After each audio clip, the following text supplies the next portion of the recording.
name 85 is Atmavan. Van, we know this suffix, means who is possessed of, just like Bhagavan means who is possessed of bhaga or opulence, or Balavan means who is possessed of power. So Atmavan, the most literal meaning would be he who is possessed of the Atmas. There are other meanings also. This word also comes in Sri Bhagavad Gita to describe the jiva. Trigunya Vishaya Veda Nistrigunya Bhavarjana Nidvandva Nitya Sattvasto Niryoga Kshema Atmavan. So this usage of the word Atmavan in Bhagavad Gita to describe the jiva,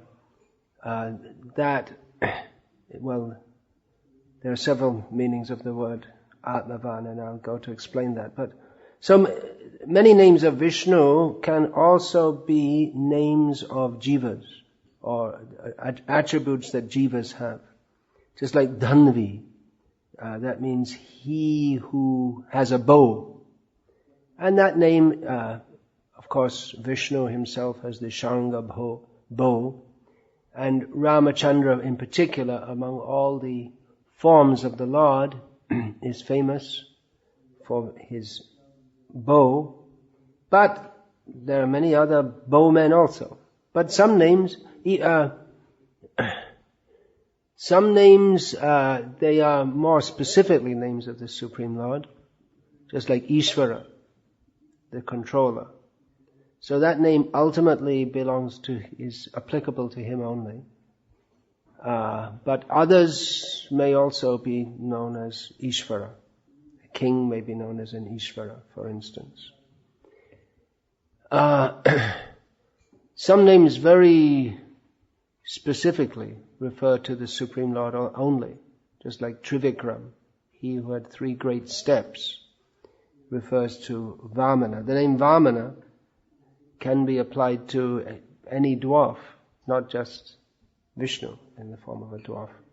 So this name Atmavan can also apply to jivas, as Krishna himself in Bhagavad Gita uses the term Atmavan to refer to a highly elevated spiritualist.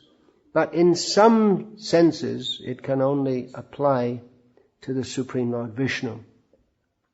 So the immediate meaning is he who is full of souls, which means that all the jivas, they're non-different from him. Mamai vangsho jiva loke, jiva bhuta sanatanaha. In one sense, all the jivas are non-different from him, being his parts and parcels. All living beings are within him, they cannot be independent of him. And in particular, he is the owner and controller of all the souls. The commentator, the Sri Vaishnava commentator here,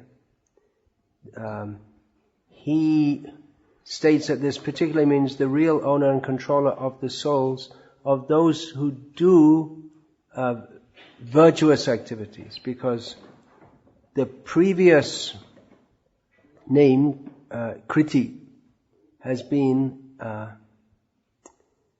Parashara Bhakta has given the main meaning of that as he who is the cause of the virtuous acts of his devotees. So Atmavan, because he ties each name, one name with the next, he doesn't take them as independent. He finds a relationship between each name, why they're in this particular order. So he states here that Atma here refers to those who do perform pious acts, to the devotees, who is composed of the devotees. This is supported by the statement of Bhagavan, a famous verse from the 9th canto of Bhagavatam, that sadhunam hridayam mahyam sadhunam hridayam tvaham madanyatena jananti nahang tebhyo managapi, in which nahang tebhyo managapi, in which the Supreme Lord states to Durvasa Muni that the sadhus are my heart and I am their heart because they know nothing but me and I know nothing but them. So Krishna, he is the owner or composed of, the controller of all living beings, but particularly that can be said of those who recognize their position of subordination to him, or those who are Atmavan. Those who are Atmavan, those who have found their self or who live in themselves, he is the life or the controller of those souls in particular. So other meanings of the Atmavan means to be full of oneself. Now in English that's an idiomatic expression. If you say someone is full of themselves, it means they're narcissistic, they're egoistic, proud, they think that they are the best person. So that's not a very good quality. So why should we say that Krishna has that quality? Well, in Krishna's case it is a good quality. Because if people just think of themselves, that's stupid, because everyone is insignificant. But Krishna is significant. If Krishna thinks about himself, that's very good. Because, and anyway, he can't think about anything else anyway. Because everything is him. Now if you say he can't, that means, well, he's not God. Well, he can do also, because everything's also simultaneously different from him. So you can't catch him. Can't catch him out. We find that in Bhagavatam is the description of Krishna early in the morning in Dwarka after rising. He meditates on himself. Now, for anyone else to do that, that would be very egoistic. But Krishna is setting the example that everyone should meditate on Krishna. So, that's what he does. He meditates on himself. And in this way, he also becomes astonished by and attracted to his own qualities. Which is why he comes as Chaitanya Mahaprabhu. Because he finds that when I think about this person, Krishna, he's very nice. I'd like to experience the happiness of being a devotee of this Krishna. But I can't because I am Krishna. So he takes another role. Another translation of the word Atmavan. Now here, taking help of the Sanskrit dictionary, that means Monia Williams' Sanskrit to English dictionary, we find the word self-possessed is given of Atmavan. So I don't know if you have parallel terms in your language.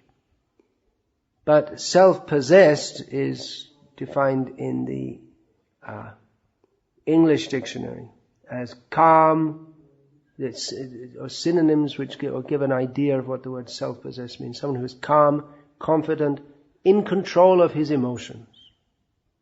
In other words, his self is not under the control of material desire or passion, is not influenced by others.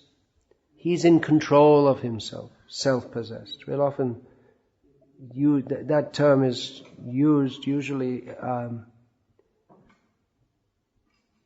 well, not always. It's not such a common term, but it would be applicable to use that in a circumstance where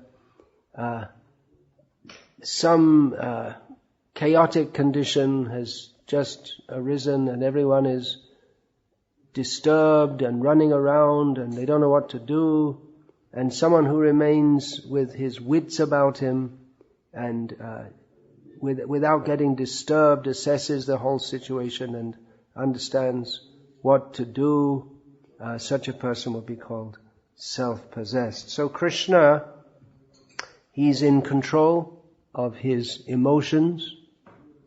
This is particularly as Vishnu Sahasranama. Of course, when we find Krishna in Vrindavan, then it may appear to be different.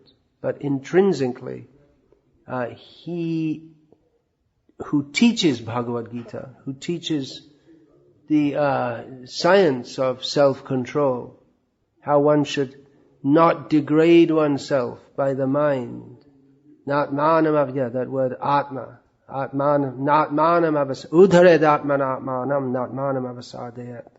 Atmaiva hi ripura atmanam atmaiva ripuratmanaha. Krishna says that one should elevate himself by the Atma and not be degraded by the Atma. That means one should be elevated by the mind and not degraded by the mind. So Krishna certainly, who gives this teaching, he is not degraded by his mind because he is self-possessed. That means he's not controlled by any external agency. Because ultimately there is no external agency. Nothing is different from Krishna. Another meaning of Atmavan means that, full of Atmas, we already said that. He is literally made of and full of himself only, because there is nothing different from him. So, his existence, the existence of Krishna means there is only Krishna. So, he is not existing. He's not made up of any external substance or force. He is self-sufficient, being full of himself only. He doesn't need any help from any others to do anything else or to understand anything else. Particularly, the example is given that he produces Brahma from the lotus that grows from his navel. Brahma takes birth and all living beings, aham bija pita prada, all living beings are injected by him, actually in the form of Shambhu. But he doesn't need Lakshmi.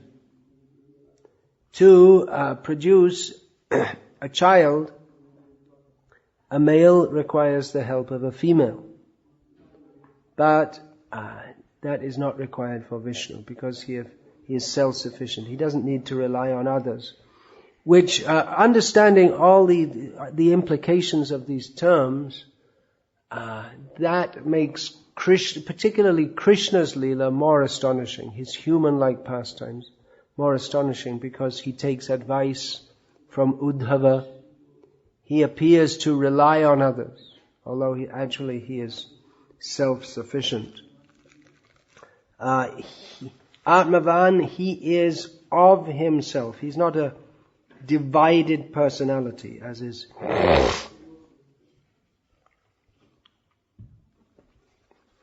fairly common nowadays, a bipolar personality.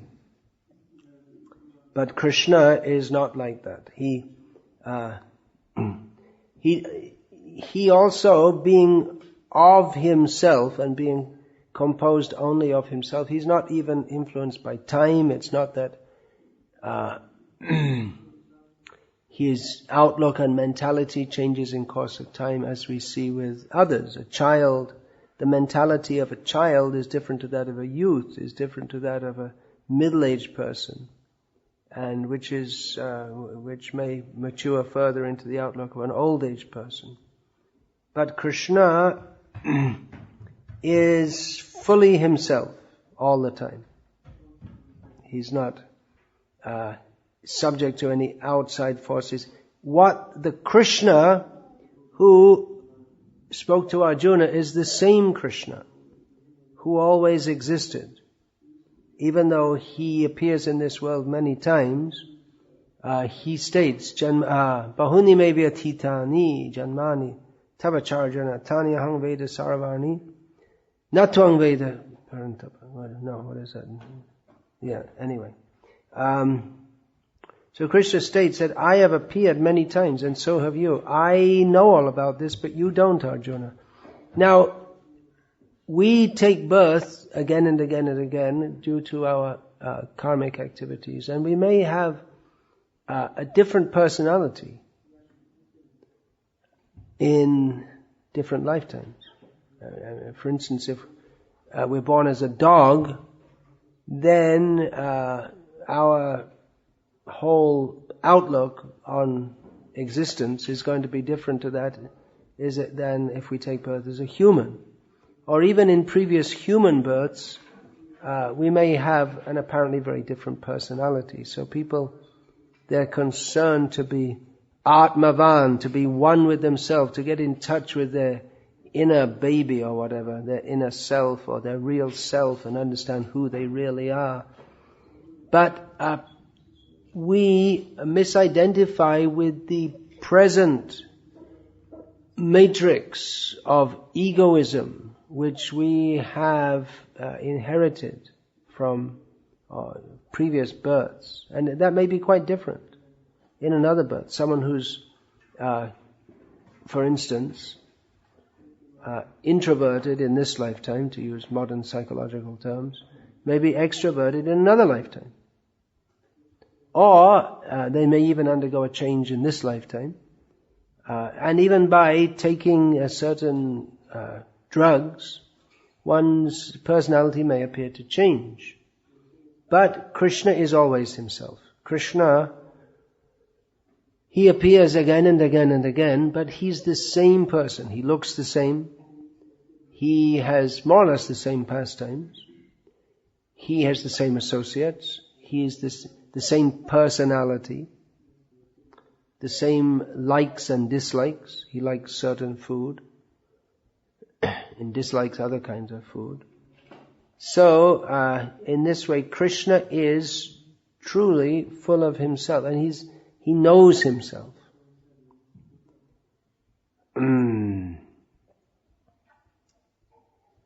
Now, another point. The name just came up just before this, Kritagya, which means grateful. One name of Krishna means that he's grateful. So even though he is Atmavan, which means that he does everything, he's quite capable of doing everything by himself, but he gives opportunity to various devotees to serve him, and he's genuinely grateful for them doing so. He doesn't need the help of anyone, but he takes the role of being as if in need, and he sincerely appreciates the service of others. Now, often we find, there are many instances in Shastra of terms which appear to describe the destruction of the Atma. Yesham nashitam atmanaha. Hitvatma patam grihamanda kupam. What is that? Hitvatma pata, yeah. Hitvatma. That means one loses oneself. You lose your Atma. Well, you can't really lose your Atma. That's what we say, my body. But it's not really, my Atma, we talk about my soul. But it's not really, if we say my soul, that means we think I am a body with a soul. But it's round the other way. If we say my body, that's okay. But I am Atma. But Shastra often speaks of Hitvatma, losing oneself. Or Yesham nashitam atmanaha. By which the Atma is spoiled or destroyed. So, Krishna, he, Atma Stabda, that's there in the 16th chapter, the Atma or the self of demoniac people is stopped, or halted, suspended. So Krishna, he's never in such a situation. He is always pure Atma. There's no question of Krishna ever losing himself or forgetting himself. Although that does also happen. Again, many of these is after all Vishnu Sahasranama, which describes the Supreme Personality of Godhead, Vishnu, who is, of course, non-different from Krishna. But Krishna, he is the Supreme Personality of Godhead, but he also, particularly in Vrindavan, performs pastimes which are apparently not godlike. And so we can contrast all these descriptions of him as the Supreme Personality of Godhead with his pastimes in Vrindavan, in which he appears to be not self-controlled. He appears to forget himself, being overwhelmed by anxiety for having lost the association of his beloved, and so on. So, Hare Krishna. I'm not going to say more now unless there are any questions.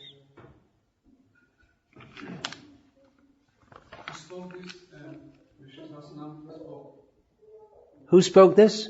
This is the one, I'm going through the one spoken by Bhishma Dev. From Mahabharata. There's at least one other in Garuda Purana. When Vishnu was lying on the bed of arrows? Yeah, when he was lying on the bed of arrows. Yudhishthira took so much advice from him, and one of the questions Yudhishthira asked was, well, what's the most beneficial activity, and what gives most auspiciousness? And Bhishma Dev said to recite the name of Vishnu, and then he recited this.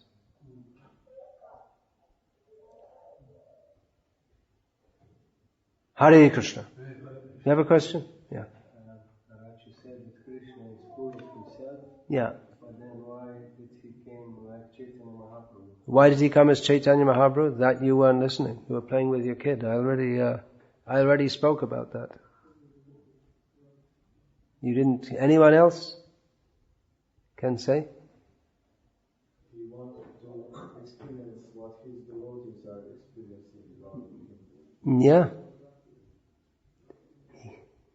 He appreciates himself so much, but he finds in the position of Krishna, he can't appreciate himself as fully as his devotees do. Therefore he takes the position of Chaitanya Mahaprabhu, out of appreciation for himself. Already discussed during the class, briefly. Hare Krishna. Srila Prabhupada ki jai.